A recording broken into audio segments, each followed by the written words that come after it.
I call this House to order.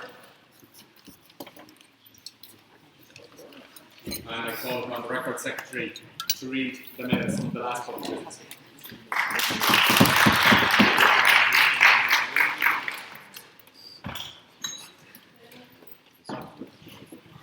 The last public business meeting was held on the 8th of March with Joan Martin as the chair. The motion before the House last week was this House would be a bitch, which left the rest of the college community wondering what on earth we thought we were doing before. This week, of course, we have the honour and delight of seeing our predecessors rise from the grave of adulthood for an evening of wit, wisdom, and trampling over those younger than you in an attempt to reclaim your glory days. Of course, many of them couldn't be here tonight and sent their sincere apologies, including one Mr. Keano Hegarty, who once went on a hunger strike to protest partition, but said another evening of the hiss of the torture he couldn't face. Of course, our attention must be with those brave souls who did come this evening, including on the adjudication panel, Senator Sean Barrett, who, unbeknownst to a lot of you, was the junior dean who attempted to evict my father from college accommodation for throwing too many parties. I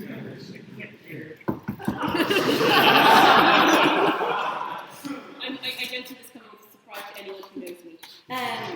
My father eventually fabricated a watertight alibi, and I would like to thank the Senator most sincerely, as had he been more conscientious in investigating student parties, I may not be here to give minutes. And I wouldn't have been thrown out of college. I hope Senators are for some of you today, the case looks very different how you remember it. In many ways, we've done a complete 180.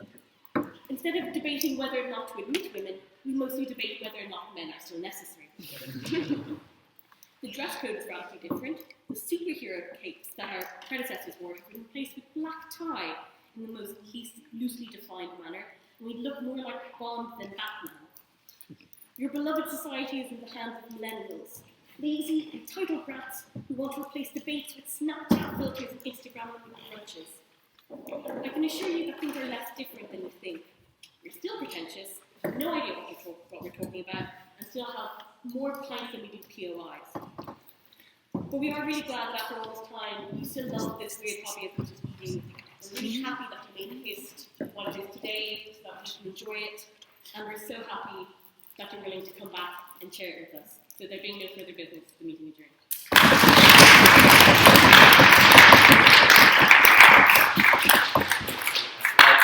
I'm making no comment on their accuracy as a record, but while acknowledging their wish, are there any objections to my signing these minutes as a true and accurate account of the last public business meeting? It says here, wait to see if there are, which is extremely unlikely. So, Does it say how long you have to wait? No, but I think that's within my power to decide. So I'll duly sign. Now, I would like to call upon the auditor to introduce the invited guests tonight.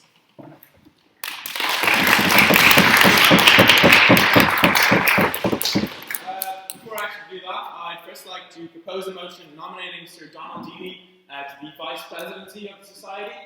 For those of you who don't know, Sir Donald was auditor of the 201st session. He was a gold medalist in the Society, and he's currently a Chancery Judge in the High Court of Northern Ireland. He's also a Pro-Chancellor of the University. If there are no objections, I will ask that you pass this in the usual manner. Seconded.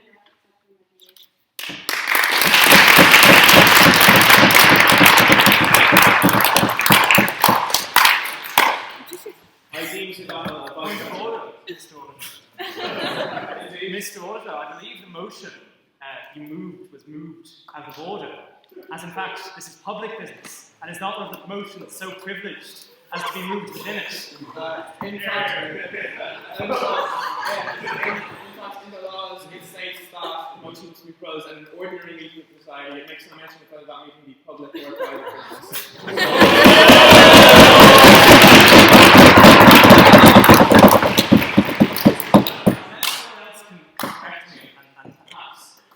You. I will just say that I'm glad the auditor is at last reading the laws again.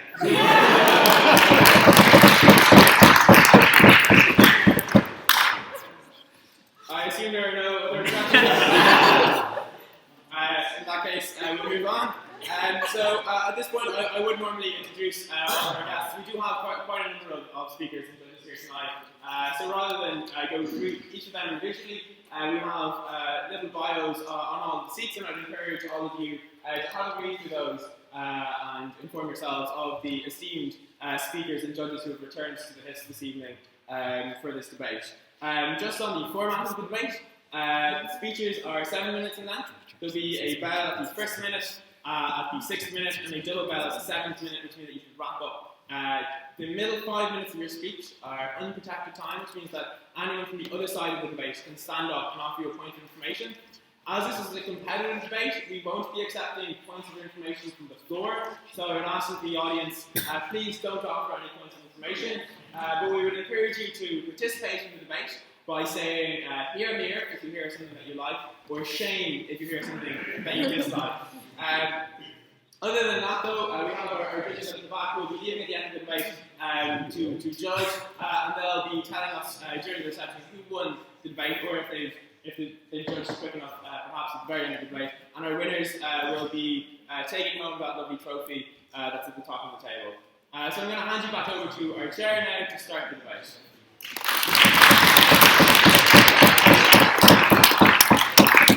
Thank you very much indeed, Mr. Auditor. We met tonight for a very interesting debate. I noted today, just in passing, that the students of this university voted in large numbers, I believe, to maintain a position of neutrality on the question of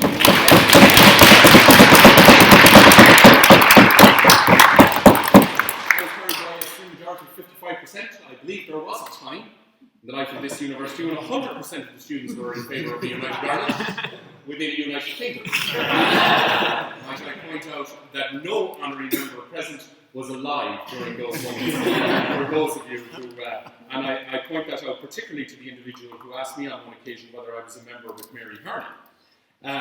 So there you are.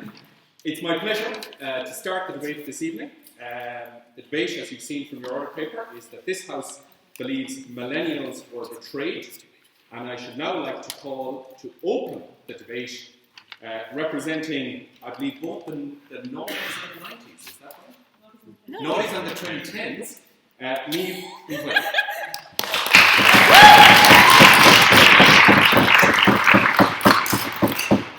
Thank you very much, Mr. Chair, Mr. Auditor, ladies and gentlemen, College Starkey Society, ladies and gentlemen. While I was an exceptionally gifted debater at 10, we are not representing the 90s. I'm slightly affronted at the suggestion. Indeed, I was here last year, the trophy attests. And last year I was speaking on behalf exclusively of this decade, and I have apparently aged a decade in the year in between, which I'm also quite troubled by. But it is a pleasure to be here. It's a pleasure to open the debate on behalf of the bright young things of proposition, and indeed on behalf of entitled snowflake adult children everywhere.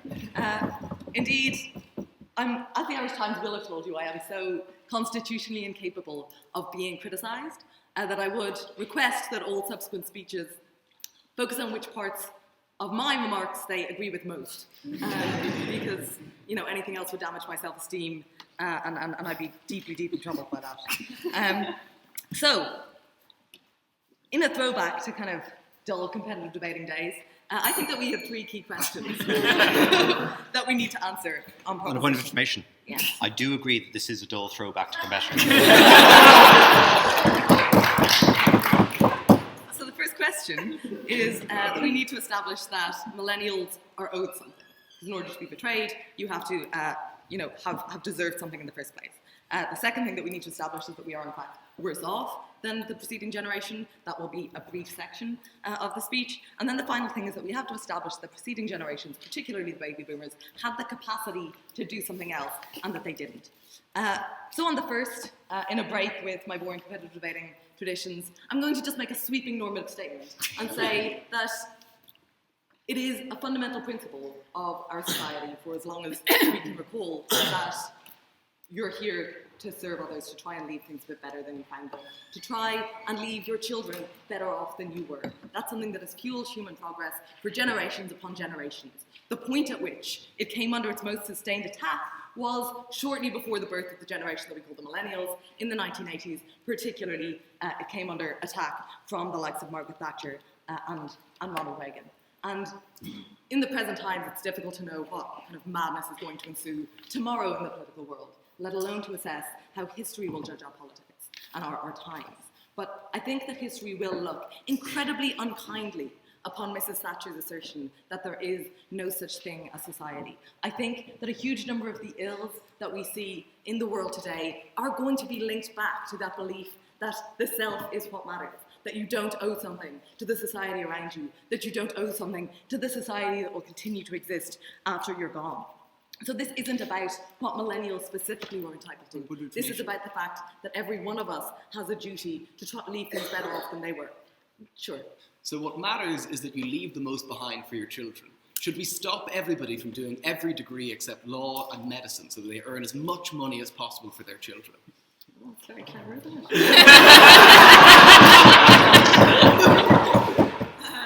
Well, this isn't something that's commonly recognised in this house, I understand. There are shades of grey with regard to these matters. And I think that obviously, while we have to some extent, prioritise our own interests and our current needs, that we also shouldn't live in a way that is entirely self-centred, in a way that is entirely in the present. See climate change for more on that. And so, yeah, I basically think that just on a fundamental point of principle, that every generation is owed something from the preceding generation and that each one has to hand more on. So the second question is, are we worse off? And Michael, as the younger member of our team, is going to do a bit more on this because he has longer left to suffer.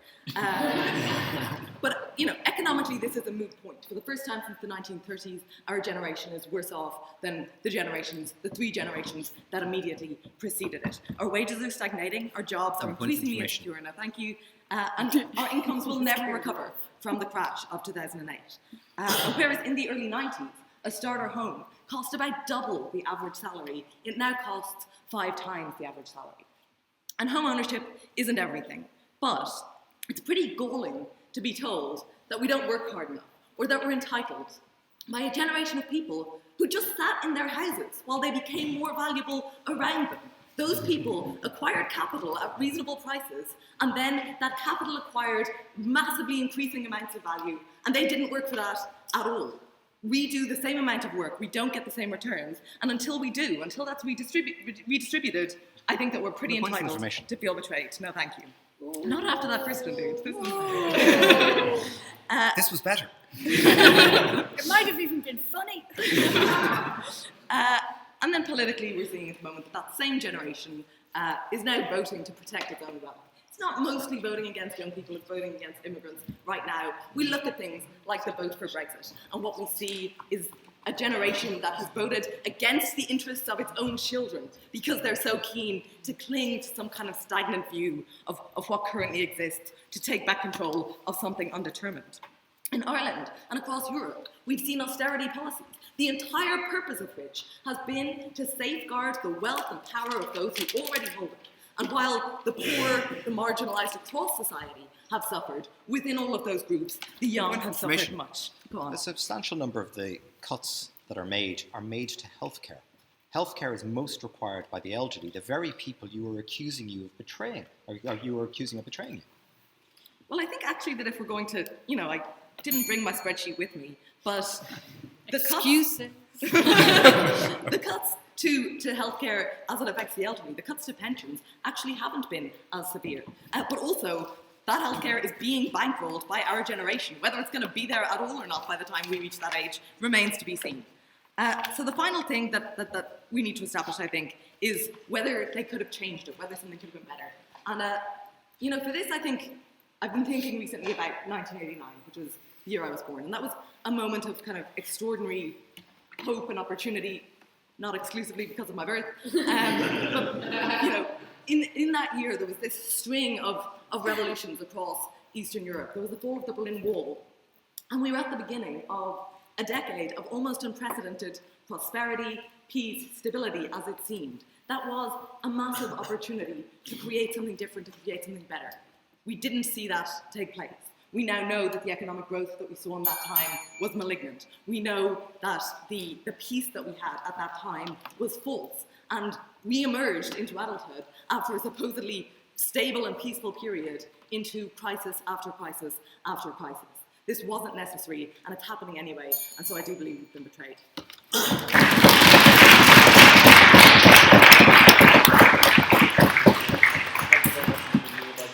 In introducing you that Niamh is an ex-librarian in society. Now you remember a winner of both the Irish Times debate and the Irish Mace, and a gold and silver medalist of the society. So, and you've seen a demonstration of why in the last few months. It's my great pleasure now to introduce our next speaker, representing the Oasis and Duran Marguerite Bulger. Marguerite is a senior counsel, an ex-librarian, honorary member, and a silver medalist of the society.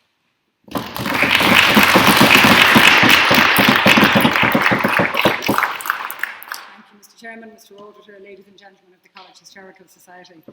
I can't believe that in 1989, 2 years after I started in college, God, I feel old.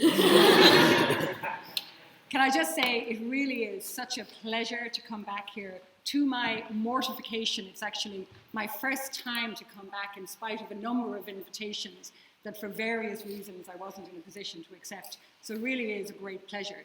And because I am coming back after so many years, I get to do a bit of reminiscing and I get to be a little bit vague. But in terms of addressing the motion and opposing the motion, I also get to be a bit of a curmudgeon and a bit of, you really got an attitude and you really are the greatest shower of ungrateful little so-and-so.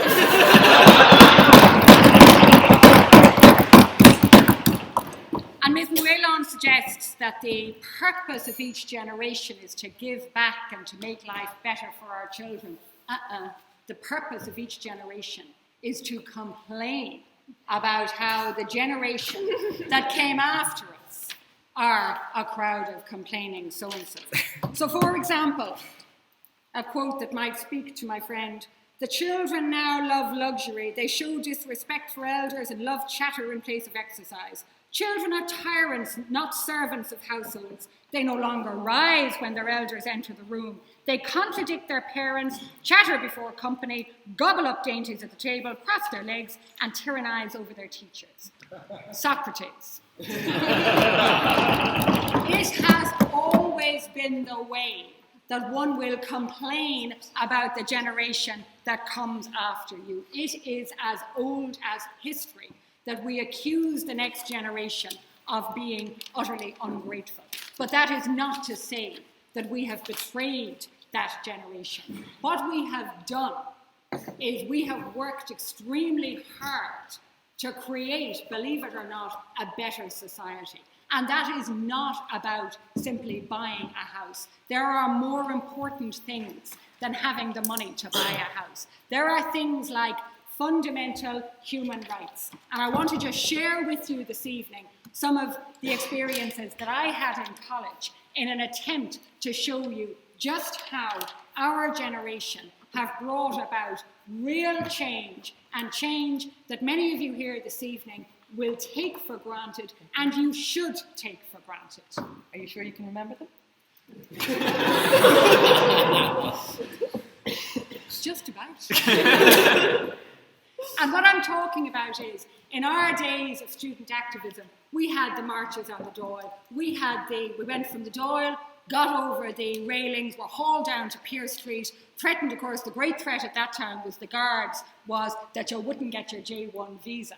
Some of us were brave enough to actually be brought into Pearse Street, where the best they could do under the then public order legislation was impose very small fines. The rest of us stood outside, sat down in Pearse Street and caused traffic chaos. Now, that was all very well. It was a bit of crack. It was part of student activism. It was what one did.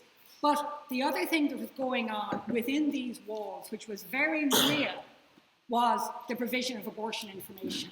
And SPUC came onto campus and tried to stop the most basic and crude of information that was being put out there through the welfare guide and quite literally through scraps of paper that had a telephone number on it. And that telephone number was the only way for many people in this country to secure the most basic of information, which was little more than the telephone number of Mary Stokes Clinic in the UK. SPUC came on campus, They brought the Students' Union to court. We brought our protest down to the forecourt. We roared and shouted so loudly that eventually the barristers who were acting for the Students' Union came out and sort of said, look, the judge is getting a bit peed off, so you might want to tone it down a little bit. Ostensibly, we lost. Ostensibly, SPUC won. They even got a costs order against those student leaders that followed those people through for many years. And what I want to try and just get across to you this evening is that those of us who were involved in that lived with very real fear. There were lists of people being drawn up. Who was brave enough to take the place of people giving out this information if those people did end up being put in jail? And supposedly we lost, and supposedly SPUC won. That was back in 1989. By 1992, that same core campaigning group had continued the fight, and it was that same core campaigning group that brought 15,000 people onto the streets of Dublin when Miss X was prevented from leaving the country as a 13-year-old child to get a termination of her pregnancy in circumstances where she was suicidal. Now, thank God the Supreme Court overturned that crazy decision, and that progressed into ultimately the Protection of Life Bill. But that provision of abortion information was subsequently regulated by a constitutional referendum that recognised the right to information and recognised the right to travel, and ultimately became the 1995 Abortion Information Act. So today, you can take it for granted that there is high quality access to abortion information, as there should be. People do not have to sneak into the Students' Union office and hope that they would find somebody who is prepared to hand over that information. So where does that leave us? What does that tell us about what this generation has done what our generation has done for this generation? What did we learn from that? We learned that we had the power to change. We learned the power of protest. We learned the power of mass mobilization. And what Mr. Mills and I will be putting across to you this evening is that progress in terms of real and meaningful human rights that you now quite properly take for granted was something that we worked hard for. We're not looking for accolades for that. What we are saying to you is be committed, be decisive, and be passionate about something. And that is about something more than owning a house.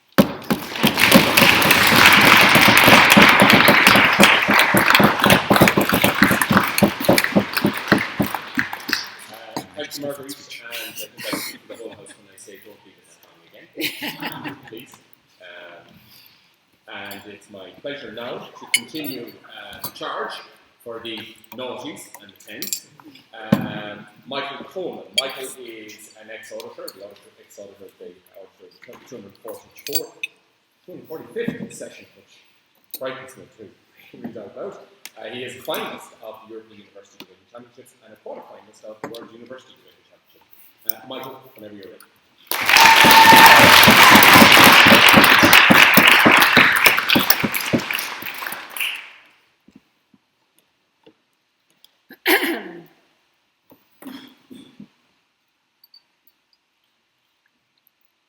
If you're ordering a pizza, I just have ham on half of it.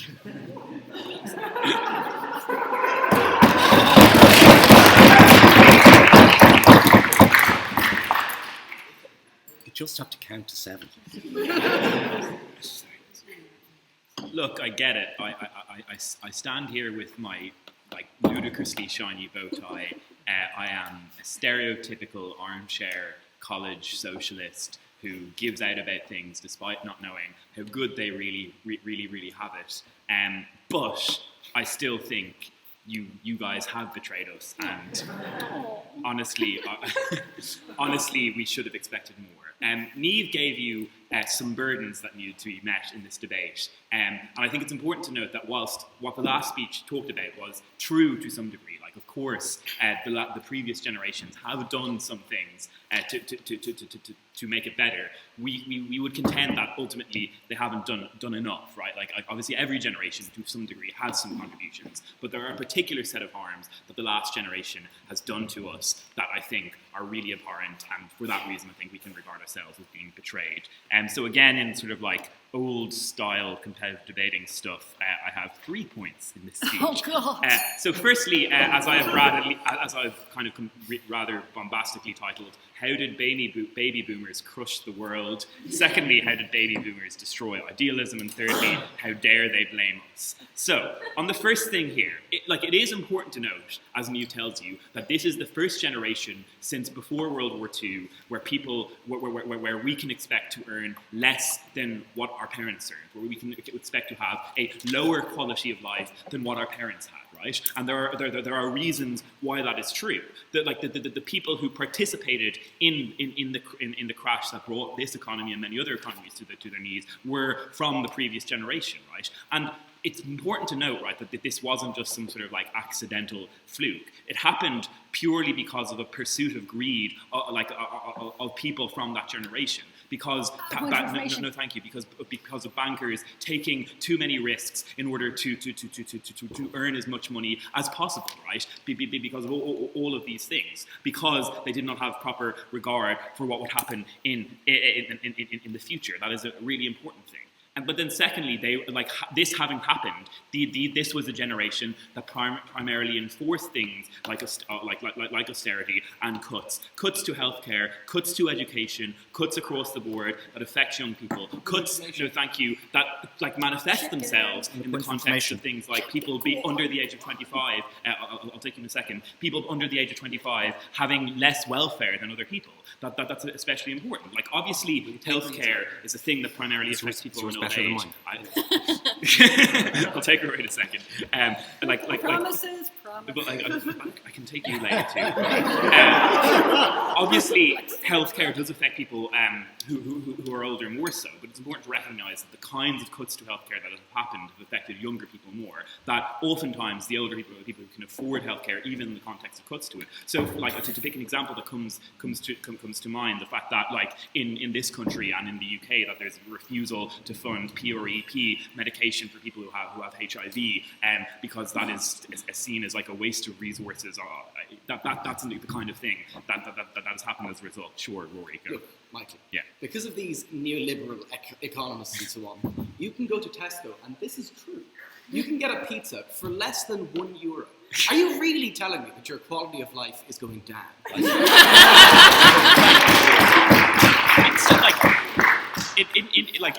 Insofar as when I leave college and I'm unable to find a job to even afford a €1 pizza, like yes, it probably is going down.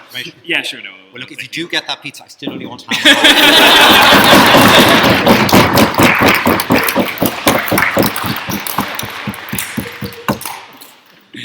Of course, yeah. I got you. And then next on this, like I think it's also important to know, as Neil points out, again, this is the generation that has disproportionately, the generations above us disproportionately voted for Trump, disproportionately voted for Brexit, and disproportionately engage in this sort of like hateful rhetoric towards people like immigrants, towards minorities, right? And lust after a golden age that never existed, in kind of justifying that hateful ideology. And what the last speaker said about the kind of campaigns that they did engage in, like that's part of the point, right? They should know better than to be doing this kind of thing, and yet they still do, and they still have made and continue to make the lives of particularly vulnerable people much worse. The second thing I want to talk about is kind of the destruction of idealism that's occurred, because I really do like hearing about people talking about Trinity and other universities in the 60s, and talking about the militarism of the Students' Union, and talking about the militarism of the campaigning that happened. 60s. Well, but your example is the 80s, but I mean in general, like when people talk about Trinity in the 60s, I remember even Professor McConnell mentioning, talking about like Maoists like running around campus, like causing havoc, that kind of thing. Like I am fascinated by that. But the problem is, right, like that is all gone now. All that kind of energy that was in student campaigning, that was in campaigning generally, is gone. It's replaced by a sort of fatalistic cynicism. And the reason that is the case is because we look back and see those people who were engaging that, whether you talk about people in the 60s in 1968, or even like going back to that's refused. Yeah, or sure, is it because you're just too lazy? I'm getting to that. If you can be bothered. Because that energy is gone, and the reason it has gone is because people look back and see the people who participated in that kind of idealism just immediately after it then became exactly the same as their parents' generation, became brought into the conservatism of previous generations, and ultimately that idealism didn't really go anywhere eventually. And the point is, as Neve tells you, you had a chance to actually achieve real change in the world, to actually advance the goals that were pushed at that time, and that's now gone, right?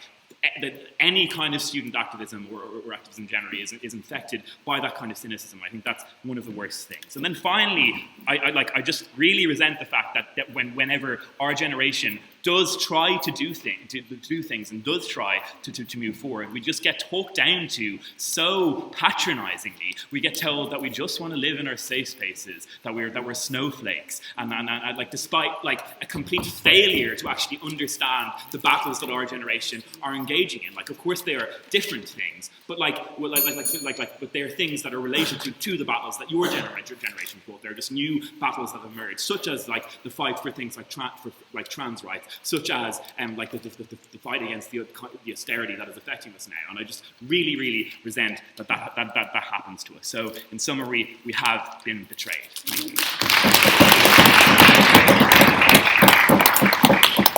Thank you, Michael, for that very passionate address. I'm afraid he mentioned his own bow tie, so he has taken away my line. There we are. Next, it's my very great pleasure to introduce our next speaker for the 80s and 90s. Simon Mills is a junior counsel and a medical doctor. He was corresponding secretary of the 223rd session, was a finalist of the World University Debating Championship, and I assure you, having been a young fresher in this house, he is just as good at heckling as he has already proved. So, keep that in mind for later. Mr. Chairman, Mr. President, Mr. Auditor, ladies and gentlemen of the College Historical Society, ladies and gentlemen, there's all manner of burden under which you can find yourself when you take part in a debate. You can find yourself with a tough motion. You can find yourself with an easy enough motion but on the wrong side. You can find yourself in a hostile house. You can find yourself with a hostile audience. The single biggest burden, and one that's hardest to get out from underneath, is the one just being wrong. And that's where the proposition find themselves. That's where the proposition find themselves today. Adrian very kindly, Mr. Chairman, very kindly referred to the fact that I used to be a doctor, and now I'm a lawyer. And you can imagine that as I cycled over here this evening, my mind was... sorry, you don't have to imagine me cycling, obviously. Unless you'd rather take your mind off this speech. But as I was cycling over here, as a doctor and as a lawyer, my mind was preoccupied with the health and safety implications of bringing all of these snowflakes into such proximity with all of this hot air. And I hope somebody has thought through the consequences. Where we are when it comes to talking about this debate is at a bit of a loss. I think Ms. Bolger and I would agree on this, and we'll see by the end of my speech whether we agree on anything else, that we're at the end of the opening opposition argument, and I am no clearer than I was at the start of this debate about who's actually supposed to have done any betraying, exactly what the betrayal was, aside from the fact that Miss Ní Bhéileán can't buy a house, and what exactly, beyond Miss Ní Bhéileán's inability to buy a house, the consequences of all of this are. Oh, you can't accuse this. Go on. Do you believe that any generation ever can be betrayed? Oh, I do think a generation can be betrayed. And in fact, I'll give you a perfect example of this. I think that what you're really saying that the millennials were betrayed by the baby boomers and the generation that came just after them. And do you know what? I think you're right. I think we should have done for you exactly what the baby boomers' parents and grandparents did for them. We should have started 2 world wars.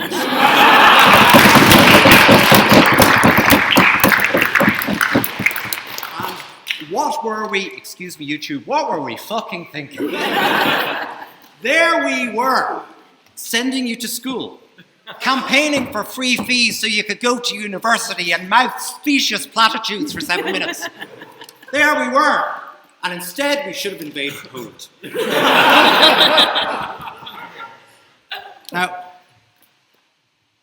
I think it's really important, therefore, sorry, so the answer to your question is yes. So where we are, really, is it's not really at all clear what sort of betrayal it was. Mr. Coleman sort of resiled from his teammate's position. He said, well, all right, look, it's not so much a betrayal, it's more that you haven't done enough. It's a little bit like Judas turning up in the Garden of Gethsemane, and instead of kissing Jesus on the cheek, he gave him a pizza with ham on both hands. and Jesus said, I'm a Jew. I don't eat ham. I asked for anchovies on half. You didn't do enough, Judas, and frankly, I regard that as a betrayal. The whole point about a betrayal is you have to be betrayed! Somebody has to have let you down. Somebody has to have done something that is contrary to your interests. And I know houses are nice, they're dry, they're warm. But just stop and think about all of this for a moment. What the generations before you, and I know Mr. Coleman had referred to this before, we had these elections about pressing issues of civil rights, but they were all made possible by the generations before you. When you stop thinking about money and whether you've got enough money, the reason that civil rights is so proximate to the very way we live our lives on a day-to-day basis is because of the generations before. The generations before knew that that was what was important.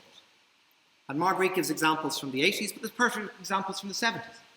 Feminist movement, environmentalist movement, movements from the 60s, the wider civil rights movement. The idea that you make life better by methods other than money. And yeah, maybe there was a law of unintended consequences. That the stability we gave you didn't also give you money. The ordered existence that you were able to live your lives in, why didn't we invade Poland? The ordered existence that we gave you, it's not a betrayal. It may have had unintended consequences. But to say that the generations before us were motivated by ill feeling or did anything that could constitute a betrayal is so far from historical accuracy that it defies belief. No, thank you. And I want to touch on one other thing as well, which is this, and it goes back to what Ms. Bolger was saying earlier. And it's the idea that you should go and campaign. It's the idea that you should go and fight. Since you guys have come on to the electoral register, here, in the United States, in Britain, in Europe, most astonishing things have happened. It has become possible for something as self-destructive and pointless as Brexit to get through. I'm not blaming you, but I am. It's become possible for people like Trump to get elected. It's become possible for Fianna Fáil to come back to the cusp of power. All of these things have happened. And your job is to go out and fix that. Because that's how you make things better for the generation before you. The argument that says, we've been let down because I don't have a house, is the kind of brilliant insight that you expect from somebody who can work out what kind of music you like simply by looking through your CD player or your CD collection. It's not an insight at all.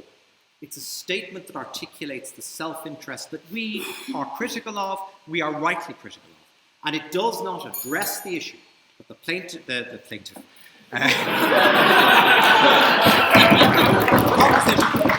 has not for one moment discharged its onus of demonstrating a betrayal demonstrating a betrayer and demonstrating a consequence. And ladies and gentlemen, on those grounds, I beg to oppose.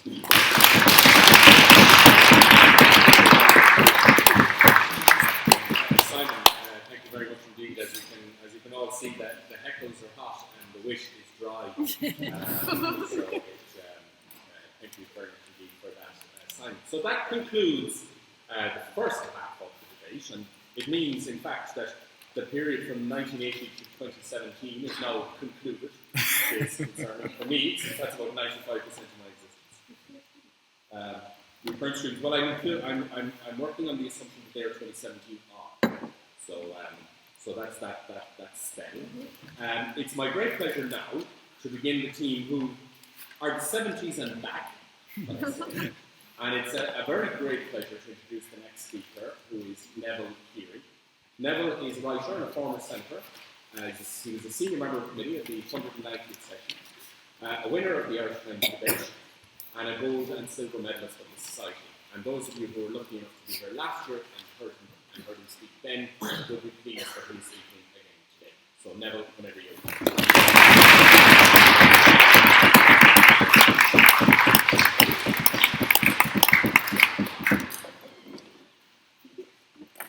Mr. Chairman, Mr. Auditor, ladies and gentlemen of the College Historical Society. Those of you who were here last year will know that I brought a copy of the Proclamation of 1916 and waved it at you. I just want to say in advance, I haven't brought this evening because it's St. Patrick's Day this week, or I'm going to say something very green. I just got a job lot of file covers, and I'll be using it. So I better take out what I think I may say. And it just seems to me, and it hasn't come up too much in what we've heard already, that we're going through a time when B words are very fashionable. B words like Brexit, like borders, and like betrayal. And I'd just like to say to you this evening, when I ask you to reflect quietly and carefully on the motion, that the notions of hard and soft, which we're busy applying to Brexit and to borders, can quite easily be applied to the notion of betrayal. Of course, we've already heard various ideas of betrayal. And betrayals can be tough, nasty things, where individuals or institutions are accused of treachery, often with a venom and resentment that we could do without.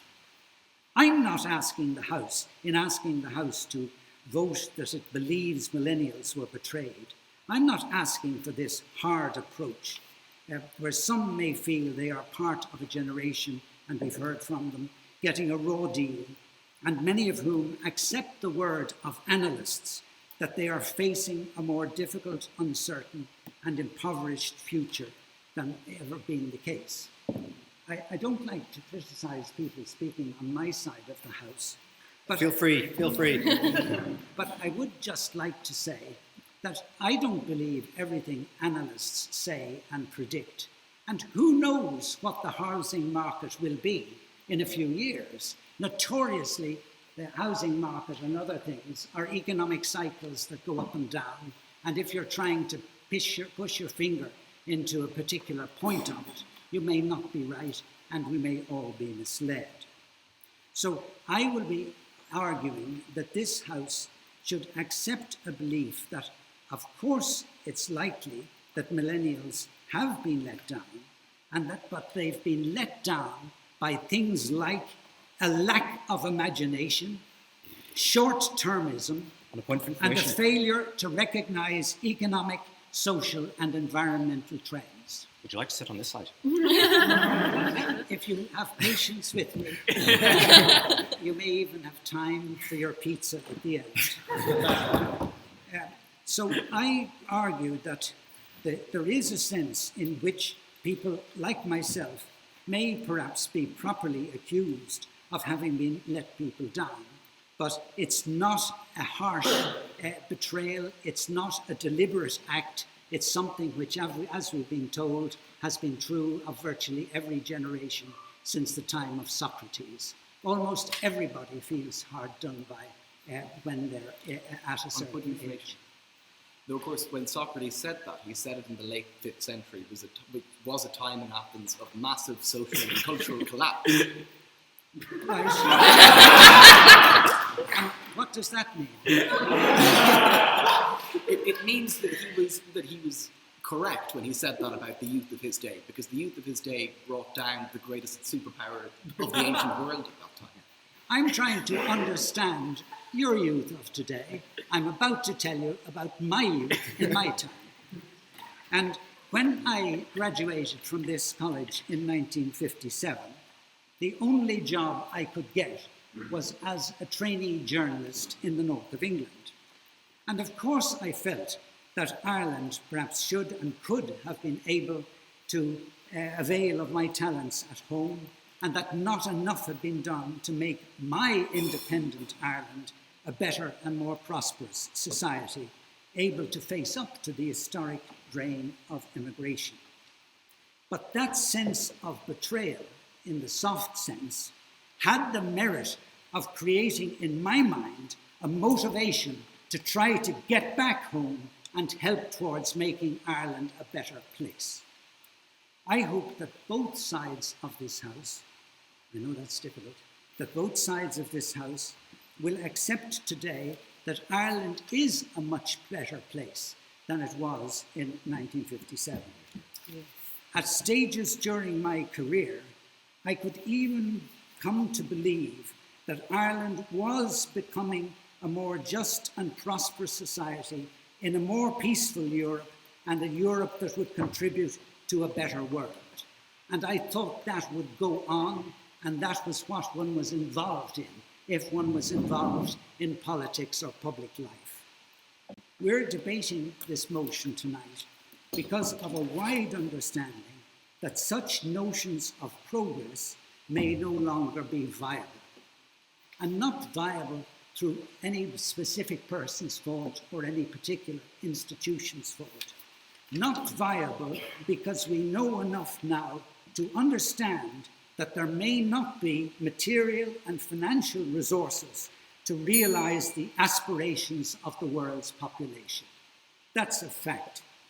And also the issue of climate change, which has been mentioned, even raises fundamental questions for many about the continuation of life itself. So these are realities into which the millennials are arriving. They're entitled to feel this is a tough deal, but they don't have to be really, what's the word, angry about it or fixated on blaming particular politicians or institutions or other things. So in passing this motion tonight, as I hope you will, please don't vote in anger or despair. Vote as a pledge to ensure that even though you think millennials may have been dealt a bad hand, it is up to millennials, supported by those of us from other generations still around or arriving on the scene, to play the hands we've been dealt with as best we can. Difficult challenges demand energetic and imaginative responses, not resignation. And we've heard too much resignation already tonight.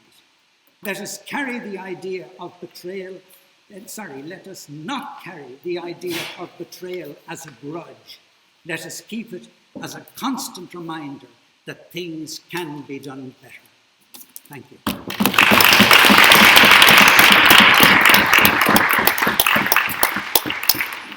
Thank you, and I say again for all of us that have been listening to you, it's the clock that betrays us, or should I say the clock that cheats us when we're speaking. So I hope to get the opportunity to listen to you for longer. Now, it's my great pleasure to introduce your own champions, your contemporary champions. That's the cue for you to go hooray.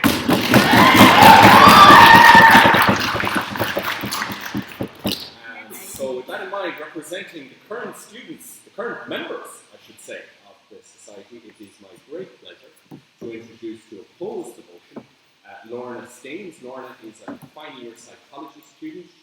She was a senior member of the committee, the senior member of the committee the winner of the Utrecht Open and a finalist at numerous and very senior debate competitions across these islands. Lorna, whenever you're ready.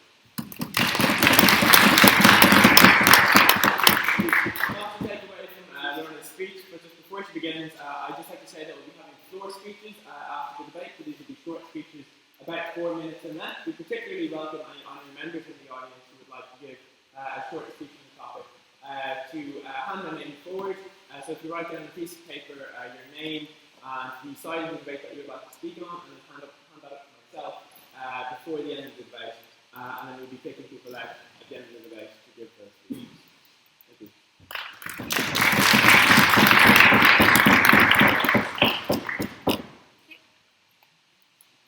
So as I swanned across Trinity today with my iPhone in hand, which has the information to literally anything I could have a question to in the world, and my Starbucks in the other, to a building that I have keys to, which has flown me to countries all over the world, which has given me more Tesco wine than frankly anyone really needs to do, and has let me in for free to all of this, I kind of sat back and went, oh, this is it. This is Celtic Tiger Cub life. So I'm going to tell you that we should deal with the hand we've been dealt, but it's a pretty damn good hand we've been dealt, and we're not betrayed, so get over ourselves. Okay, so let's finally, before we get into the two things that Neve's decided we're going to debate, and I'm going to tell her why she's wrong, one point of Stranger's rebuttal doesn't seem to fit in. The major criticism I've thus far been proved from the side saying baby boomers have betrayed us is they didn't do enough. So insofar as, yes, they're not omnipotent deities, they failed us. God damn you guys, come on. Slacking here. But beyond that, they have to actually prove to us they've done a meaningful harm. I'm going to show you the life we lead and why they haven't done that. And at that point, they lose this debate. So let's talk about why, no, they're owed something. I have never in my entire life seen a demonstration of millennial demanding nature more than when Michael got up here and said that Michael blames that other people didn't protest, other people protested, so we don't, on the people who protested. That is a sheer and fascinating insight into millennial attitude to what we believe we think. We expect we should have it all and are therefore outraged when we don't. There is not a week that goes by that somebody in this building does not go, oh, Trinity Wi-Fi is down again. Honestly. This is such a struggle and a difficulty in my life. I may have to walk from here to the arts block without Wi-Fi to my Facebook and all things else. Blaming others has become our perpetual hobby because we think we are owed more than what it is we have. It is because we've grown up in a world that is so good, we've become unaware of the differences within it. It is like being one of these Southside kids which pervades these halls who daddy didn't buy 2 ponies for, so is now outraged about having this life lead. If you want, Michael's is the perfect example of that analysis. Look at that, look at the logic behind that. He's like, you didn't achieve everything, so we decided to give up and complain about how you didn't achieve everything. That is not a reality of what being owed something means. That is us being entitled and demanding more than what we are. We're willing to take Neve's definition that what we're owed is that we have a better life than the people before us. And I'm going to tell you that we do have a better life. Because if you, the metric that Michael gives that we're condescended to when we campaign for trans rights, as opposed to the example we got given of you being arrested by the police 30 years ago, 20 years, 10, 5 years ago, 5 years ago, it was hard back then. That reality is that it is getting better for us. It's not perfect, but that does not mean we've been betrayed, and it's a lie to say that. So what is the life we lead in Ireland right now today? Understand we are the wealthiest this country has ever been. We are the most educated we have ever been. We are the least hungry we have ever been. We are the most integrated we have ever been. And we have the least healthcare problems that have ever existed. I don't think that's nothing. That is a huge change within our lives and our socioeconomic circumstance within it. So let's talk about the economics they want to say are harm to us. The housing thing. One, it is unclear why housing is the absolute proof of life and living. Why is that? Because understand, the concept of everyone needing to own a house is an outdated metric to a world you live in.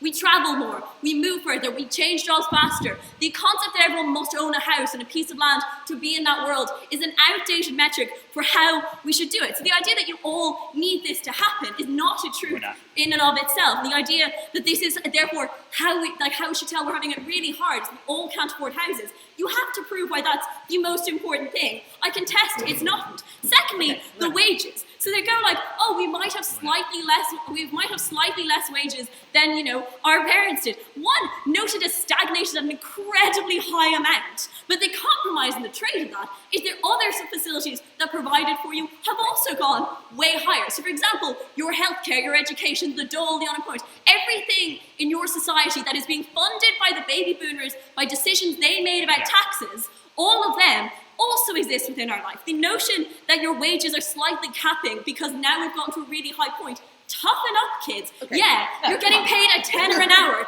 God, that must be really difficult for you. And if you don't, and if you're not good at your job, somebody will cast you aside. That must be real hard too. 2, social. Let's talk about this. In 50 years, it has gone from being a possibility you'll be locked away for getting pregnant to go, and being not allowed to marry the people you love, to being able to do both, like to never risking that thing, to push campaigns now to get women's choices even further along. The Yes Equality passed 5 years ago. That is not something we, the millennials, invented. Social change is from generations pushing hard and pushing long to show that pushing for change until it finally culminates. Millennials take credit for it because we like taking credit for things that we haven't fought very hard to do. But that does not mean we didn't do it. The social change in Ireland that has happened in the last 50 years is unimaginable. Our idea and our notions that we must protect the most vulnerable, we must aid the most vulnerable, and that we need all people to be equal are things that got pushed by the baby boomers after World War II, after the move of the nanny states. Those things have been put before us to allow us to live a life unimaginably better than any person has ever lived in history. Finally, and comforts. Let's talk about the fact that we have access to things like Wi-Fi, to knowledge, to education. No. Absolutely not. Exciting. We have been provided with an access to things that has never been conceived of before. Our complaints now is that our news medias provide us too much news we want to read. That is not something we thought was a good idea, so started pushing. The idea of things like education, information, access to those were all pushed to us by the baby boomer generation. Those are principles that are pushed forward. You want proof of that? Note that the UN Declaration of Human Rights to extend to internet was pushed forward by baby boomers from a theology built within that. We have been provided for a world that is so unimaginably good, we now can conceptualize life behind it. You want that comparative? My mother hand-wrote her dissertation. I was annoyed that Reeds couldn't print my dissertation off in under 5 minutes. Those are two different worlds we live in, and they're two different worlds that have been provided for us by the generation before us. So what is the end of this? If you don't like everything now, it's not because the people behind you didn't try, it's because we're not trying hard enough. They tried hard and they changed the world behind us. To blame ideological failing out on the generation who are ideological is nonsensical. It's clear that we've been given a world beyond the goods that could have been imagined when we started this out. Proud to oppose.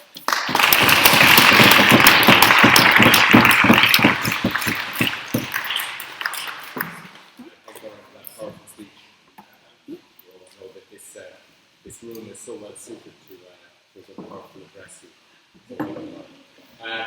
The next speaker, it's my very great pleasure to introduce the next speaker, who is the president of the Society, Professor David O'Connell. David is, as well as being president of the Society, he is an ex-auditor, he is a co-chancellor and fellow emeritus of the university, and he was a professor in the School of Genetics until 2015. Rather like if Bilbo Baggins had a second gold ring, he is a 2-time winner of the Irish Times debate, which of course some of us who yearn for one will reflect on ruefully, and of course while he was about it, he won the International Observer race, winning a gold and silver medal in the Society just for fun. But is he happy? So it's my very, very great pleasure to conclude the debate. Proposition, Professor David.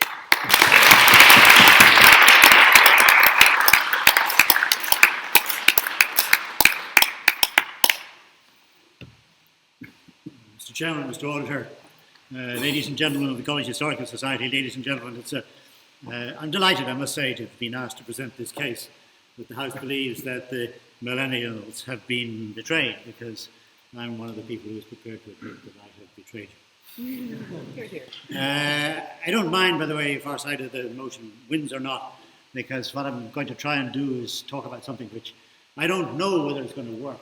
I don't know whether you're going to recognize it. It's a little test of something for my own personal satisfaction. When I left Trinity all those years ago, too long ago, I had a sneaky idea that I might be able to undermine Irish society. Because I felt betrayed, like all generations do. We all know that now, don't we? I felt betrayed. I certainly wanted to change the place because I was totally unimpressed by the society in which I lived at the time, which was dominated by three goals. You'll remember them, of course. That we should all speak Irish, and that we should definitely not speak English. That Ireland, North and South, should be united, and that Ireland should be Catholic. Now, the last one wasn't talked about very much, but it was certainly just assumed. I had a plan, rather different plan, three different ideas, that Irish people should be free, that we should feel that we were part of the free world, and that we should be engaged in promoting freedom here and abroad. And the kind of freedom that I had in mind, that I was interested in, was, broadly speaking, if I can use the word, it's not customary to use the word, but intellectual. The freedom to explore ideas, to find the most exhilarating ideas which were also practical, and to use those ideas to build a vibrant, contented, fair, and imaginative society, and otherwise to prepare us all in our search for, broadly speaking, contentment and happiness. But I have failed. I have betrayed you. The kind of society that we have today is not what I want. In that sense, I have let you down. But it's not by malevolence. It's not hard betrayal. It's soft betrayal. It's due to incompetence. And also due, I think, to, frankly, underestimating the challenge. As Vincent O'Toole wrote the other day, the past lives in us, and it is very difficult to get rid of. Perhaps you will allow me to explain the kind of society in which I'm interested in. So I know already from listening to you that some of you will appreciate this, and you have already taken up the cause, and I hope more of you do. The main problems that we faced in the 1960s was simply this, that almost nobody in Ireland understood the ideas that underpinned the Western world, which had been transformed from the 16th century through by the Enlightenment, a word that is hardly ever used in Irish society, was never used then. In the 1960s, hardly anybody in Ireland had any sense of the extraordinary changes in Western thought summarized in that word, Enlightenment. Nor did they appreciate the way in which the Enlightenment had been driven and indeed vindicated by the flood of scientific discoveries. Without the science, there would have been no Enlightenment. But that's another story, which I won't really get into time. Somebody wrote recently that we used to consider the relationships between man, animals, machines, and God. Now the only discussion that takes place is about the relationship between man and machines. Today, the West has tacitly, if not openly, assumed that man is an animal and there is no supernatural. But you may not be satisfied with that. You may still be puzzled even by what is the Enlightenment. And I can't really do much better than to quote Kant, 1745, in his famous essay, and he wrote this: "Nothing is required for this enlightenment except freedom. And the freedom in question is the least harmful of all, namely the freedom to use reason publicly in all matters." Point of information. Don't ask me too much about Kant. Well, I think you're making a category error. I think you're assuming the problem with the millennials is Kant. It's not. It's won't.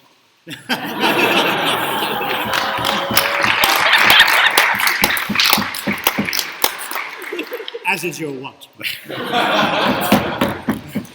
I put it to you, ladies and gentlemen, that you have been betrayed, because this country in which you live today does not use reason publicly in all matters. It's patently obvious. I'm not going to go into it. It has been, to some extent, detailed already.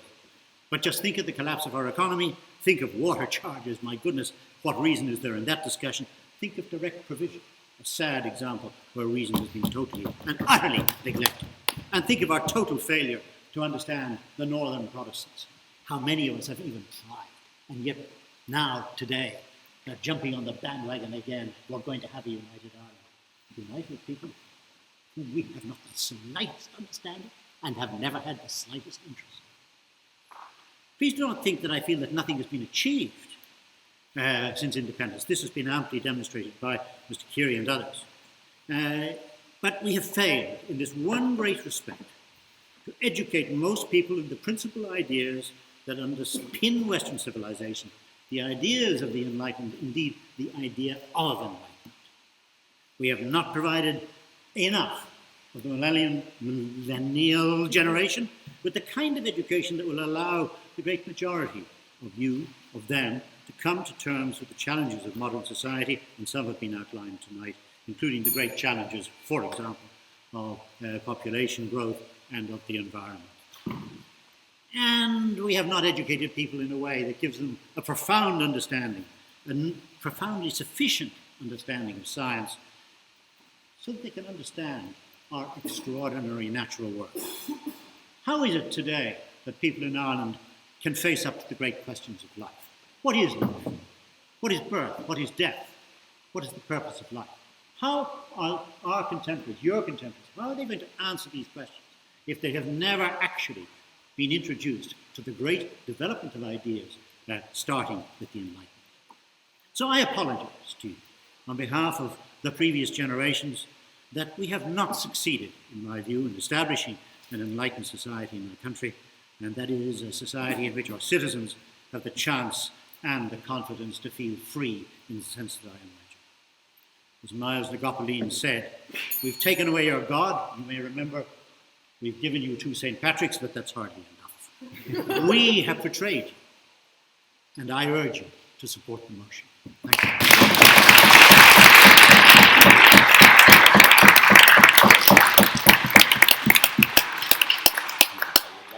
President for his address. As you could see, he does not go for the lowest common denominator, and I want to thank him for that.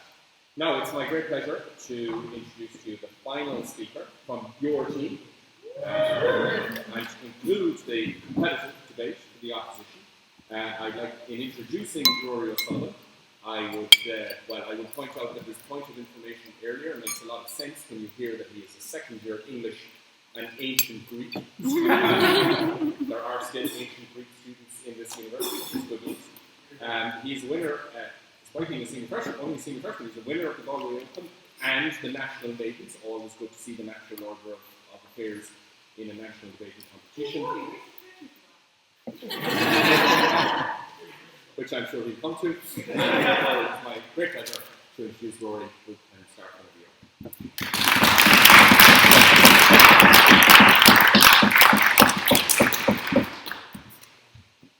Mr. Chair, adjudicators, members and honorary members of the College Historical Society, it is a pleasure to speak to you, and I'll tell you why. Not just for the amazing speeches and the incredible stories from all of the previous speakers in this debate, but also to hear from people with real life experience. And dare I say in that respect, people are on my level. Because what these Dublin students who live at home do not understand is how much work it takes to be alive when someone else isn't doing everything for you. How hard it is and how expensive it is, and how in countless ways, apparent and hidden, big and small, all of that has become easier. We have blenders, we have a washing machine and a dryer that's both of them in the one machine, and you put in your clothes and then they come out again perfect. You don't have to do any of that work. Our lives have become open and interesting because we have the space to make them so. With the money that's in my pocket and the phone that's on this dispatch box, I could book a flight to another country, an entire other place, and experience all of these people who are such different life experiences from me and learn from them. My granduncle went to the same school as me, and what he said was, it's incredible when you go to Rochestown, which was the school, the books that are there. There are about 8 books in Rochestown. It hasn't gotten bigger or smaller, the library, since he was there. But what's changed is that information is so readily available to us. Lauren, who talked about this, I can go on my phone and find everything that was made in the ancient world. I can find all kinds of classic works of literature and academic papers. And Lorna's in my thesis is this: liberalism didn't ideologically enforce any kind of individualism. It gave people the space to become individuals to think for themselves. And instead of doing that, we've chosen to retreat back into darkness. We disagree with David McConnell when he says, that we didn't teach people enough to think for themselves. We say that you can't teach people to think for themselves. You can give them the space, you can give them all of the encouragement, but ultimately they're the ones who have to do the thinking. What previous generations have done is they've taken all of the things that prevented people from doing that thinking out of people's lives. They've given us all this incredible capacity to make change and to find the right answer to so many questions, and we have not used it. What were their objections, or what were their reasons, and thank you, for millennials failing? Because the first proposition, they have this lovely set of criteria that sounds very neat, but in essence their argument was that older generations were not Maoist enough. They had another thing about how things are economically bad at the moment. What I'd say about this is, first of all, the speaker from second proposition is right when he says that economies tend to come in swings. Good and bad will happen, and no generation has more or less control over that than another. But what I would also say is that the bottom of those swings is higher. These economic collapses are much less catastrophic for most people than the ones that came before. People are homeless, but they are not dying on the streets in massive numbers. They're often hungry, but they are rarely starving. Is Maoism, because of the Maoism, the yardstick? Well, the point is, and we'll get to that in a second. Is Maoism the yardstick? Always on my side. Is Maoism the yardstick for judging all generations? First of all, we say no, perhaps not. Right? There may be many people who believe out there, and I may be one of them, that the market is a better way of distributing goods and services than giving them all to first proposition and letting them figure out what they're going to do. And that nobody should probably have that kind of power in the first place. But even if that were not true, the stairway to Maoism is not made of crystal, because there are so many people who are so hard to convince of those things that you're not going to get this automatic change overnight, because people are entrenched in their ideas and their own positions. Because liberalism and enlightenment are not the default. That isn't the default state of human nature. No, thank you. You have to draw people to it over time, slowly and painfully. There were two more things. First of all, this kind of with both proposition teams, they talked about Brexit and Trump and so on. This is a more difficult argument. But what I'd say about this, first of all, is that this is not an exception to the rule again. It is not that long ago that Enoch Powell delivered the Rivers of Blood speech. It was during first opposition's time in the Hist that the AIDS epidemic ravaged the United States, and so many people stayed silent about it. Tribalism and authoritarianism and people not thinking for themselves are the default. They define the vast majority of the human story. Freedom and rule of law are the exception. The access to think for ourselves, to debate in this chamber, is what past generations have given millennials. And that's what we'd say as well to the closing team. I'll take you after that. When they say that the current economy and so on isn't sustainable and environmental problems. The process is much more important than the outcome to these situations. Of course, the older generations are not going to be perfect. Of course, they're going to leave all kinds of problems behind. But what they've given us, uniquely, is this incredible capacity to communicate with people all over the world to solve those problems together and to be in dialogue. Yeah. Can you clarify for me if we're obsessed with getting houses and money or Maoism? Because it seems like they're mutually exclusive. Well, I think you believe that the Maoism is going to get you the houses and But again, so there's the right-wing version of that, the Maoist version of that. The right-wing version of that with the houses and money is that the economies come in swings and that kind of thing. The Maoist version of that is that Maoism may not be the best political ideology that humans have ever come up with. In closing, Edward Gibbon in the early 19th century, or maybe it was the late 18th century, wrote that Rome at the beginning of the first century was the best time for any human being to be alive. And in Edward Gibbon's time, no one would have disputed that. There wouldn't have been people who'd say, well, no, things are much better now. But since him, there has never been a generation who would say that they would prefer to live in a generation before them than the generation that they were in now. Yes, of course, there are problems. There are problems that couldn't have been foreseen before. There are problems that we can recognize now because of our superior technology and understanding. But regardless, what we have now is the capacity to be able to solve those problems, to be ourselves, to think for ourselves, and to have the space and time and energy and contact with the people around us to use reason in a way that we never have before. Our generations, in that sense, that came before us, have left us a great legacy. Thank you very much.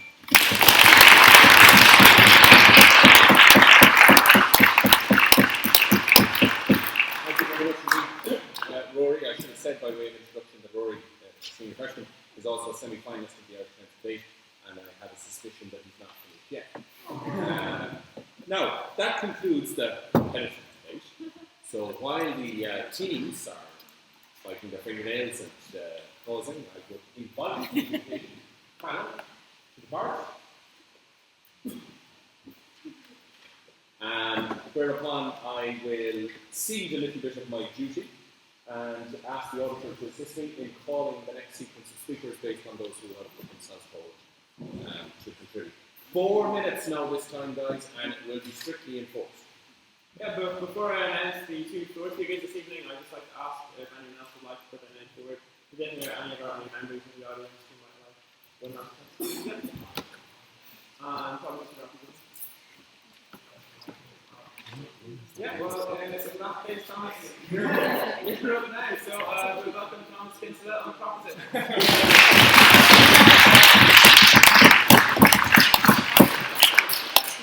Thanks. I wasn't very prepared. I just was listening to the last few speakers, and I managed to think about the reasons. It's really focused why I'm here tonight and why I feel a little bit betrayed. But Mr. Chairperson, Mr.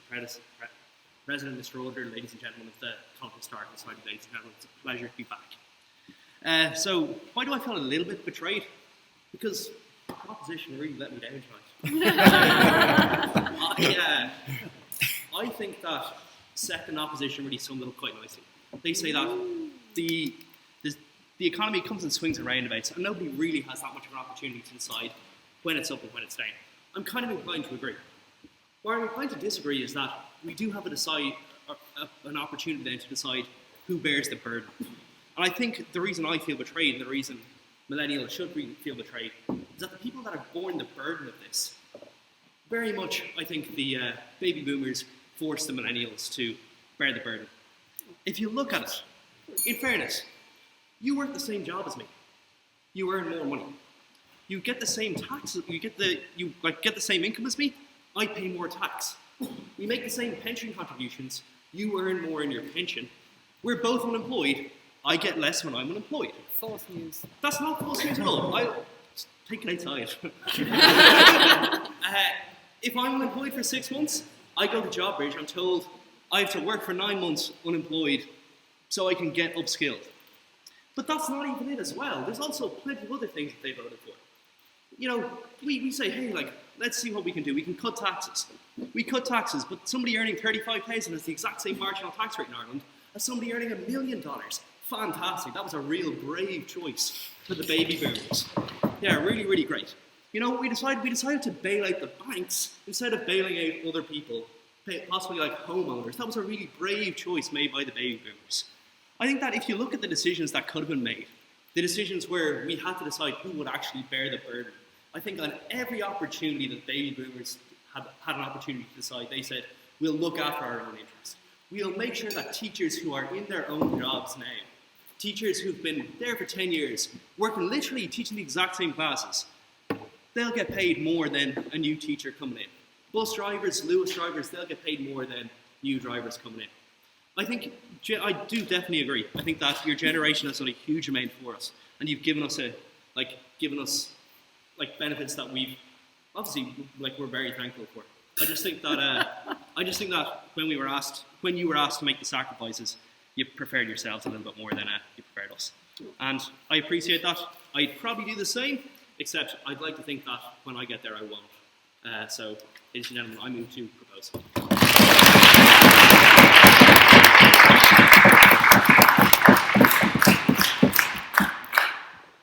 I'd like to thank Thomas for that speech, and now we'll be having a first speech in opposition against before I announce who that is. I ask if there are any honorary members in the audience who would like to give a first speech in opposition please do put your name forward now. No one. In that case, I call upon Stephen Barr.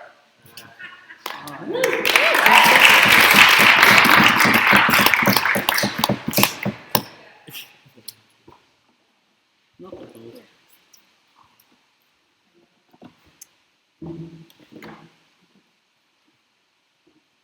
You know they don't kill you if you go over time. Yeah.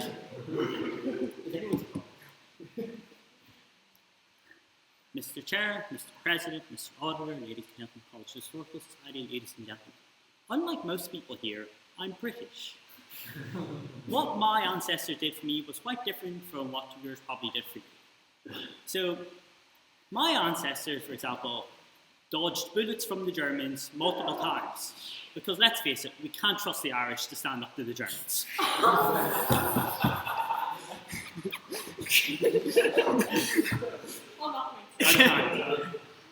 My ancestors destroyed a lot of the world and helped a lot of the world.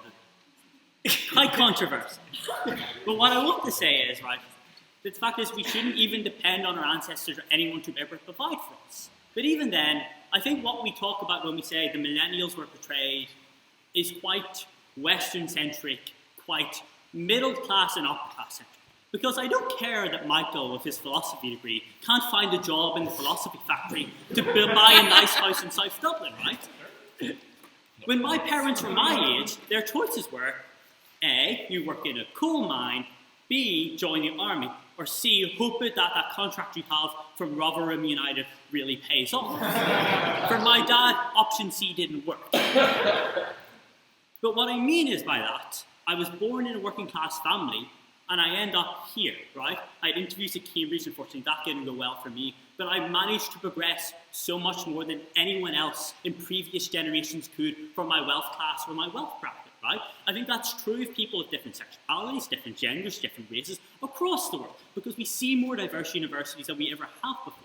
Because to say we were betrayed as millennials as a group just because Michael can't have that nice house in South Dublin, right, isn't true. Because as Lauren has said, right, we don't buy houses as much as we used to. There's much other things we'd rather do than be tied down by a mortgage, which constricts our ability to access capital for decades upon decades after we buy that house, and that asset that's hard to liquidate and hard to move, right? Houses aren't the be end all things. Yes, economies come and go in swings, right? That is true. That is how business cycles work. Go and look at any introduction to business cycles that you can possibly find. That's just the nature of the economy. If you say we, like our ancestors, should actually go like, cool. So, like, obviously, those of us, most of us here, are quite privileged, yes. But when you talk about social mobility, currently it is the case that social mobility is now less possible than it has been for the last because of the political decisions that baby boomers made in the 80s and 90s. That is also true of any standard economic growth model you follow. For Solo's model, the economic mobility of developing countries slows down as those countries develop because they become richer, and it's harder to become richer when you're already in a stage of wealth. That is how social mobility generally works across the board. No, thank you. Right?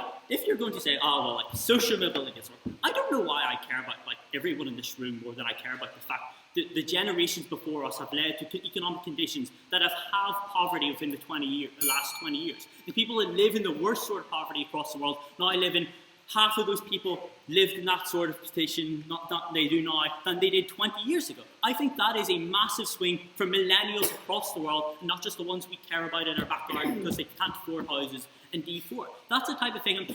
When we say that, like, it's so hard when people, like, criticize us on this Irish Times article about the snowflake generation, right?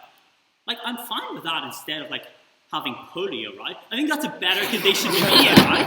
I think, yes, changing the status quo is hard because you're trying to change the dominant or political situation that you exist within. That is why change is quite hard to do, because you're trying to change something and not just ride off inertia like the status quo does. That's the type of world we have been left behind, a world we can shape ourselves. We think, Rory's right, that we have been left in a world which is a lot more liberal and we're a lot more able to do what ourselves we want. The fact is we are changing things at ever-increasing rates. We are destroying poverty at ever-increasing rates. Social mobility might be harder, but the conditions of being poor now are better than they were 40 years ago. Across the board, more than happy to oppose.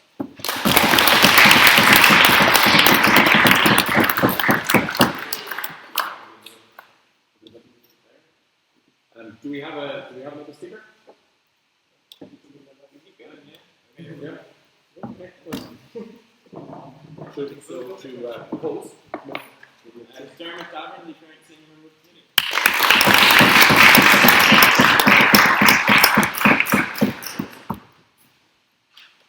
I think actually I left my phone over there, so I can't try and time it anyway if I wanted to. You need to move on in your speech. I know, right? I have to lie myself.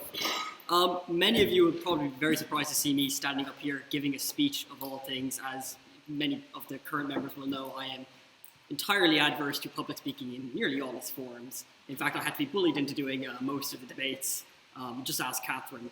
But I feel like several very big things have been left unsaid in this debate. In fact, I feel slightly betrayed by all the speakers at this current moment. And it comes down to one simple, unassailable thing to me, and that is that the number of existential threats to our species as a whole has actually increased to it's never increased, like over the last, 2,000, 3,000, however long we've been knocking around on this giant dirt ball. It's always been the same few things that threaten us, being outcompeted by more evolved, life forms which you see in nature all the time, disease, they always what got the dinosaur is a giant comet from space, right? That's just, it's always been those stable things, it's never changed.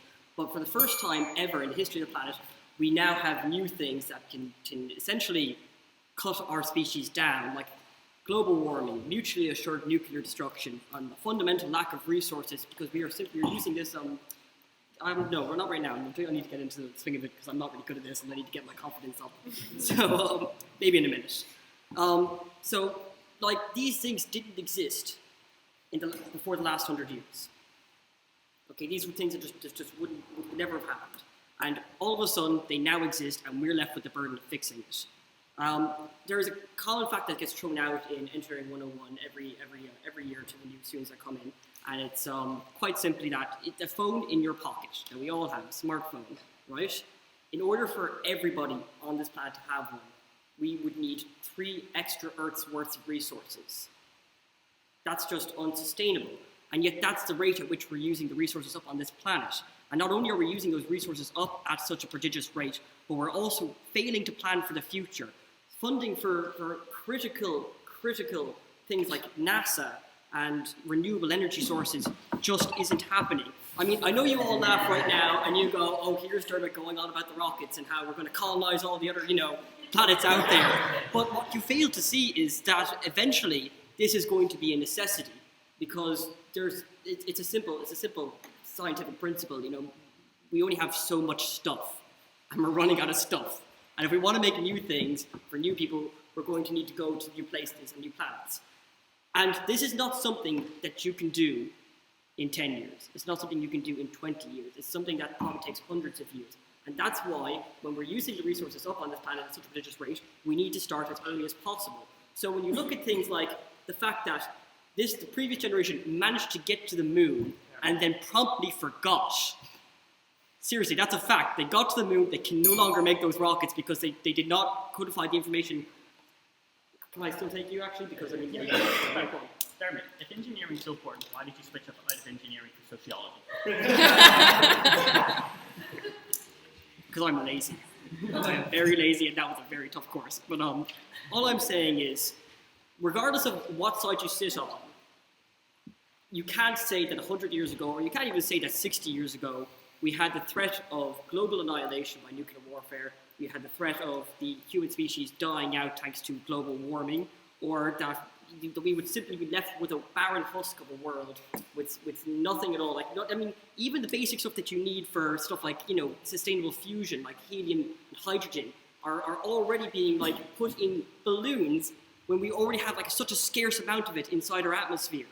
Okay, so you can talk about houses, you can talk about social mobility, you can talk about change, but on the macro level, we've been left with these massive problems that probably do not have any answers whatsoever, and not even has the previous generation begun to even think about an answer.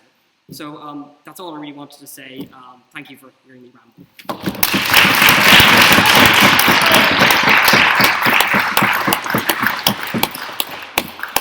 Thank you, Dermot. So our next speaker then is William Dunn, who's an honorary member for treasurer as well as a scholar of the college, and a runner-up in the Irish climate debate.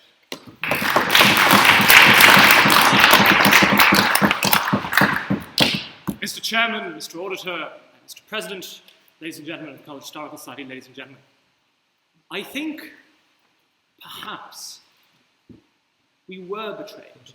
And I rise in opposition, though, because I think we were betrayed in the best possible way. The President, I think, was perhaps made me see the light almost immediately. Because what he told us was that he had a dream. He had a dream of a better society. And I think we haven't realised that dream. And likewise, I think many people of his generation had a dream. And it was not perhaps an unfounded dream. They came after great and total destruction and were the first generation to see this new post-war world. And what do they find in that new post-war world? Well, one, it was economically incredibly prosperous. And while I don't want to join in the endless chorus of those bashing the team in first proposition, I do think it was amusing that when I met Michael beforehand, I said to Michael, how are you getting on? Thank you. How are you getting on UCD? Everything going well? Good, good.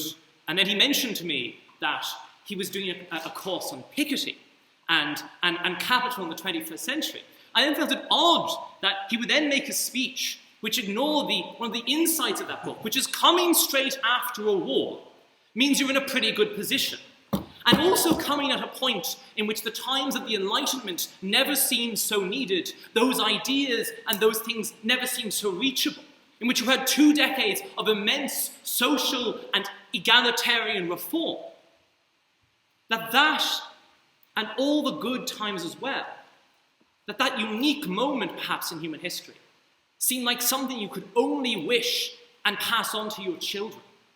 And that the immediate generations thereafter came to expect that we too could acquire ever better social progress, ever better rights, that we too could expect ever rising wages, ever better times, when the whole course of human history has shown, yes, it is precarious, yes, it's perhaps manageable, but not on the terms that they had it, not on that brilliant, wonderful terms. And I'll take the librarian before I go on. Okay, so all these things sound really wonderful. But when they come at the cost of like spiraling income inequality, like rising sea levels, like these super bugs, the resistant antibiotics, like you say these massive progress. I say short-sighted selfishness is ultimately going to be economic. I think the short-sighted thing is always to see the problems of now as looming much larger than the problems that other generations faced. I was amazed when the last speaker talked about us facing the threat of nuclear annihilation. Something I don't think we face as pressingly, funnily enough, as generations that went before. And also, I do think it's very funny on the subject of income inequality, which is obviously a problem. And obviously, as we talk about it, Mr. Piketty perhaps has some of the news about that, but we won't go into that. That many people here, perhaps of a very left-wing persuasion, have deplored trends in the last 20 years, which have seen social mobility, in fact, increase massively for most people on the earth, and have seen wages increase massively for most people on the earth. The only people who haven't had that happen to them are white men, who I thought was a class to which they were normally singularly unsympathetic in their analysis. And yet when you compare the 1950s to now, it's pretty much every group bar them that is doing better, despite the ways in which things have disimproved. I don't think we can blame them, except for perhaps leading us to dream that little bit too big. Thank you, I think.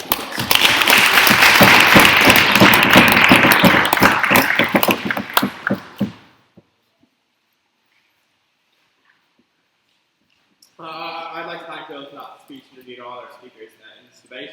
Since we're still waiting for the judges, I was reliably informed they were coming down, but I think that stairs might be a bit longer than they thought. So I'm just going to make a few announcements about things that are going on. So first of all, I'd like to thank Meg and all the RecTech department for organising this debate. And I'd like to thank very much our honorary members, both those who participated in the debate and even those who came to watch for coming. It's great to see you all back in this, and I hope that you will continue to return in years to come So thank you very much all.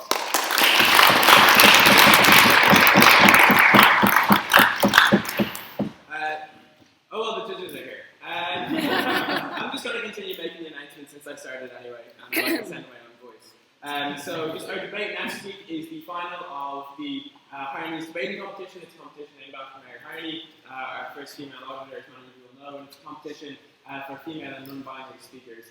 So the final of that is next Wednesday evening here in the chamber. As well as that, next Monday evening we have a Derby of Rhetoric, which is a chance for anyone to give a speech on a topic of their choosing. And that's Monday evening, and then on Wednesday afternoon we'll be visited by Chris Riddle, who is the UK Children's Laureate. That's Wednesday at 3 o'clock in the chamber, and he's also an illustrationist, so he'll be doing a lot of drawings and that kind of thing along with the speech. So that's going to be very interesting. So before I hand you over to the judges, then the final thing is just that we have a reception upstairs, which I'd encourage you all to go to. We have some photos and that kind of thing as well, for might interest some of our members. And after that reception, we'll be moving on to the Gingerman pub. And for those of you that are brave enough after the pub, we'll be moving on to Workman's nightclub. So I'd like to hand you over to the judging panel now, to Emma Fenlon, the chair of that judging panel, to announce the winners.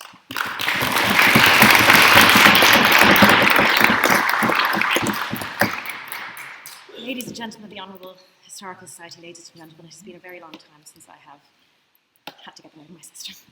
It's wonderful to be here. Sorry. This happens in court all the time. I'm told I don't project. It's terrible. I apologise. It's lovely to be here. You should all project much more than I do, naturally. It's a real privilege to come back, to be asked to come back, and to do anything involved in the HIST. You don't realise this yet, but now that I'm old, I can condescend to most of you and say that you will really look back on these days fondly, and you don't understand how much you will right now. But let me tell you, you will. It was such an incredibly enjoyable experience to come back and hear just arguments being thrown around rather than my day job, which tends to be, well, if we look at the CPR rule 3.1, would suggest that you can't do that. I think, God, it would just be nice if someone said, yes, don't be ridiculous. So I really enjoyed everybody's speech, and it's just lovely to be able to bat ideas around without sort of formality, which is much of what the law is. In terms of what we enjoyed this evening, we very much enjoyed, and this is what is called, excuse my language, a shit sandwich, where you do the good, then the bad, then the good. So we very much enjoyed a lot of the points of information. We thought that really, if debating is anything, it's being able to respond on your feet, and also coming up with good points to add as people speak. And so our decision will certainly reflect that, because we think it's so important that you're able to demonstrate, particularly wit. And I have to say, I probably saw the wittiest point of information I have ever seen tonight. I'm sure lots of you have an idea, but we'll come to that in a minute. In terms of what we perhaps thought was maybe lacking, in terms of the economic argument on the propositions, we thought that a lot more could maybe have been made about the fact that employment structures have imploded, that the gig economy exists, that 0 hours contracts are common, that junior doctors and junior nurses are being paid as little as they ever have relative to previous generations, and that the kind of the social contract that suggests that if you work very hard, you will have some money at the end of your life so that you can enjoy retirement, no longer necessarily exists anymore. And we thought that maybe some more could be made of that on the proposition side. Are you sure you've never been to the HIST before? So, in terms of what we have done, we have decided to give a runner-up team, a first place team, and a best speech of the night. And the reason, or some of the reasons that came to that, was that what the HIST is great at is it teaches you to speak out loud, basic. Then it teaches you to order your thoughts and to improve at how you speak out loud. But what the really great people in this room, and certainly I was never one of them, and I'm just embarrassed looking at a CV like Neve's or others in this room, I think, crumbs, they really are excellent at this. But what they manage to do, the really, really good public speakers, is that they say a point and there's a moment of absolute electricity in the room, because you realise what has happened is you have changed somebody's mind. And that is, it's really quite powerful, and I thought it happened this evening in David O'Connell's speech. I thought it was really powerful when he talked about Northern Ireland, because everyone paused for a minute and they thought, God, I hadn't considered that.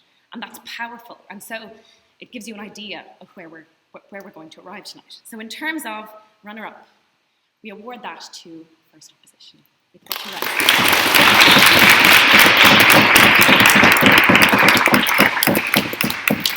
terms of, I'm not sure which way to do this. How would the X Factor handle this? In terms of, we'll give the speech, the speech last. In terms of the winning team, we gave that to second proposition.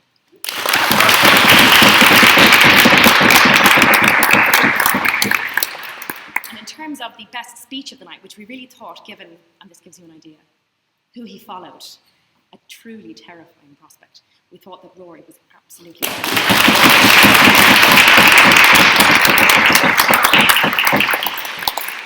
my job done. Thank you again for having us on.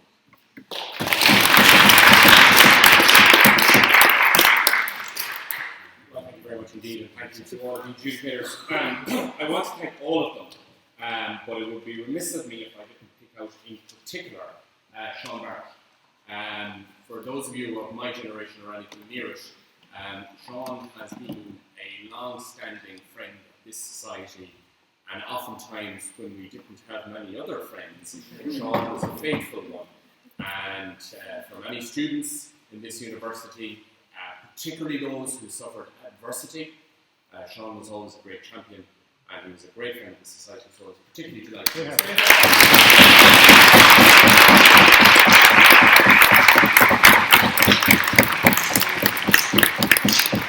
And thanks to the rest of you. So now, it's my pleasure to, the speeches are now concluded. I will now put the question to the House. On the motion, this House believes millennials were betrayed. Will all those in favour please say aye?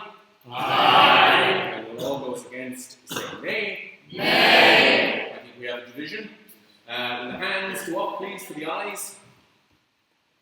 1, 2, 3, 4,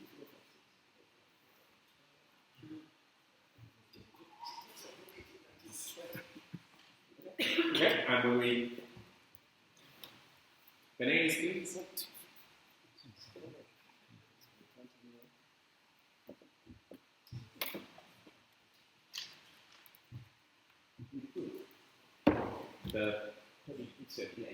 The nays have it. Well done.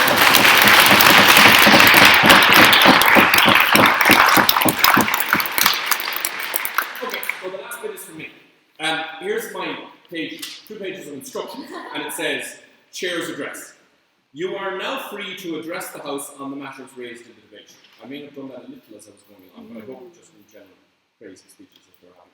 Giving a speech of your own. This speech is at your own discretion, which is good news, and could be on any questions you feel unanswered, which provides a wide canvas, or just your own personal thoughts on the issue, which I guess is what I suppose I should do. We ask that these speeches not exceed, and this is in bold, we ask that these speeches not exceed 10 to 12 minutes. I'm going to not respect that, and I'm going to be a lot shorter than 10 to 12 minutes, which is very for a moment or two. I'm not going to speak about the motion for the debate. I think we had a lot of very interesting ideas, and it was fascinating to see the passion and conviction that people bring to the table. I always think it's interesting, it was the same last year, that the debates that shaped people at the time they were student members of this society still come through in their most passionate contributions as they progress through their life. And that is always a fascinating sort of historical, anthropological, all sorts of insights you can make into that. One thing I would say about the debate, though, that if the scientists are right, global warming is going to be the only thing that matters when this debate is discussed again. Hear, hear. If they're right. This era apparently is unique because we don't listen to experts. We haven't been listening to them for 20 years.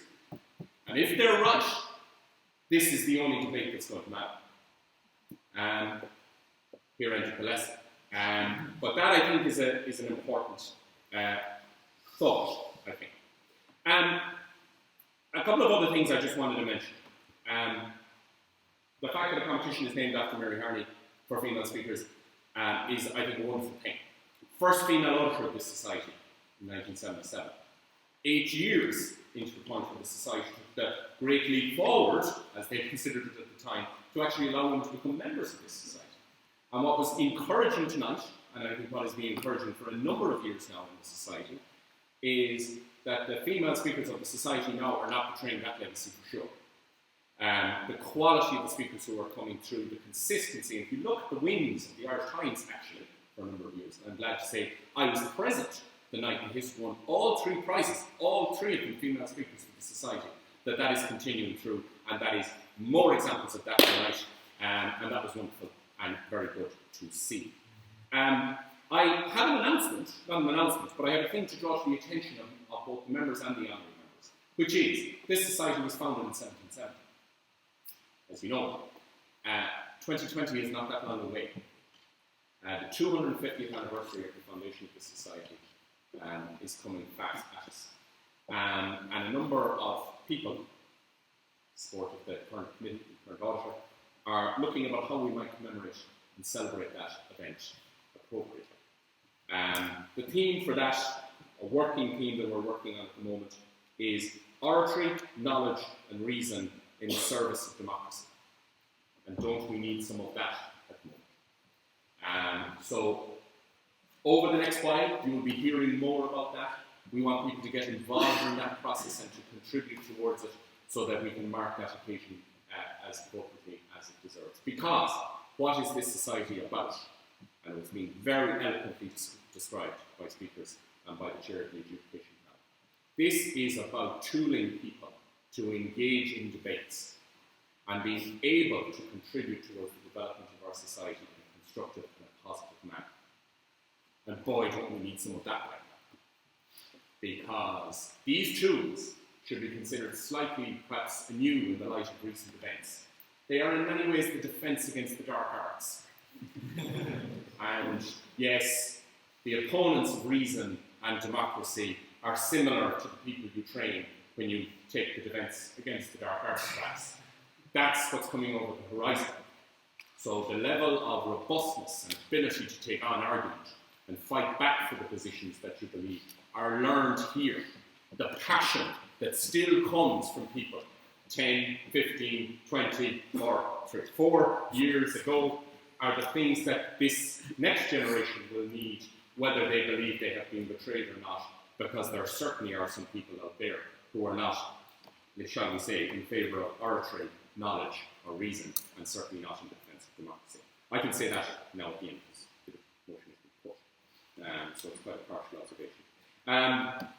So, in one final thing I wanted to just mention, in the light of the point about the 250 and the contribution, Patrick Gagan, who many of you will know, many of you have been lectured by, I'm sure, he's a professor in the history department here, is working on a book in the history of the society over that period, and has asked me to say to honorary members in particular that he would like to hear from you. He would like your recollections on your time. Now, this is not going to be a version of Trinity Tales, okay? That's not what the idea is. But he would certainly like reminiscences, insights, recollections on some of the great debates of the time that you were in, and he would welcome those being sent to people so that he can draw from that rich tapestry in terms of putting together what will be both a serious historical work on the society, but also an opportunity to reflect its great strengths over a long period of time. So, on that note, I think I've said, I haven't been timed, I don't think, but I'm certainly well below 10 to 12 minutes. I want to thank, it was done earlier, but I want to thank the current committee for the sterling work they are doing in terms of moving the society in the right direction, which is tremendous. I want to thank the Record Secretary in particular, because this is the Record Secretary's gig. So, congratulations, well done to the Record Secretary.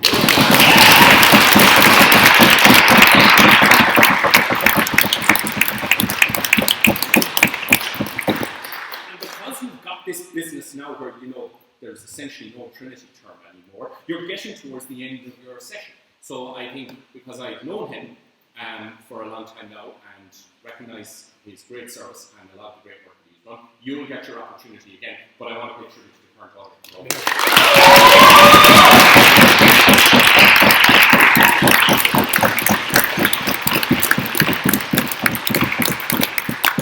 So, that's the lot. It's to the auditor to adjourn. Yeah, well, there's not much left to do except to thank Adrian for sharing this debate, and thank all of you again for coming. So I call this meeting adjourned, and I ask that you come upstairs with us to our reception upstairs in our conversation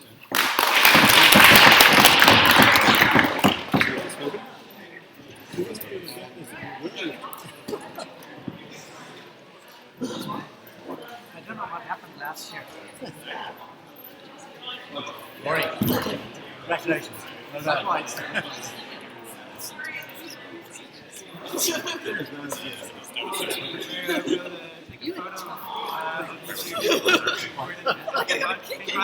Congratulations. You'll get your name. Congratulations.